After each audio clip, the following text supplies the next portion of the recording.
Good afternoon to everybody, fellow speakers, distinguished participants, Dr. Satish Agnihotri ji. Since yesterday we have been discussing this sixth World Renewable Energy Congress and number of important points and issues have been discussed in other technologies, solar and others. This session has been, as already informed, has been merged two sessions into one so that all the participants can have the benefit of hearing both the important and emerging new technologies. Wind, as you know that wind is also indirect form of sun and sun is the ultimate source of energy.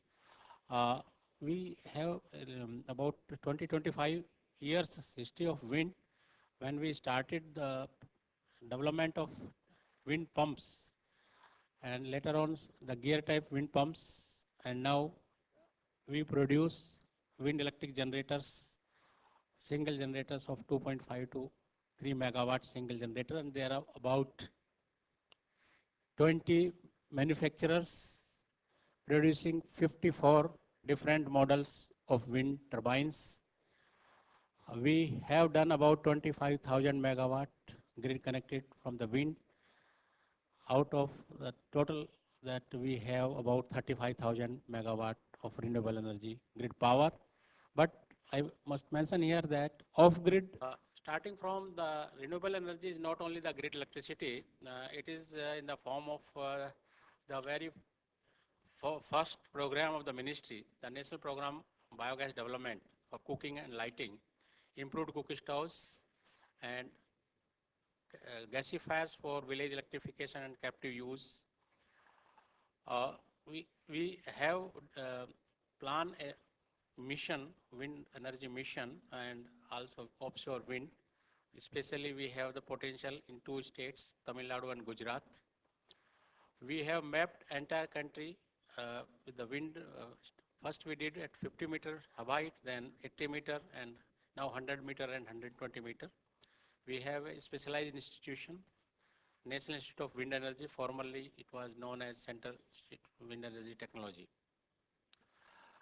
We have sites about 100,000 megawatt from wind, but there are some estimation from US NBL that the potential based on the GIS, it may go as high as 7 to 8 lakh megawatt.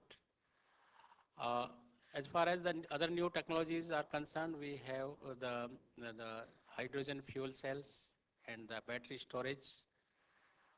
So this session is combined both the wind as well as the new technology and microgrid and energy storage.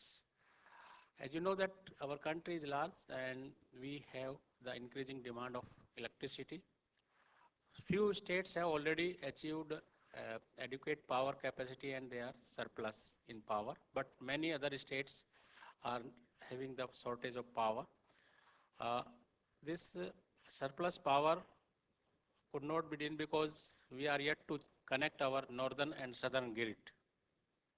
So under this situation, the storage has become very, very important. And I would like to mention that in last year, because of large generation of wind energy and problem of evacuation, the wind power developers, they lost 2 billion units of electricity. So it is very important that we develop the efficient and affordable energy storage systems. Microgrid, you have heard the Honorable Prime Minister announcing that 18,500 villages which are not yet electrified going to be electrified in next 1,000 days. And that is only possible because of, mainly because of microgrids or decentralized systems based on renewable energy systems, solar, wind, biogas, and gasifier, and small and microhydel power based, especially in hilly areas. So that way, the microgrid is very, very important, and we now, I think with this, we would like to hear the experts, the panelists,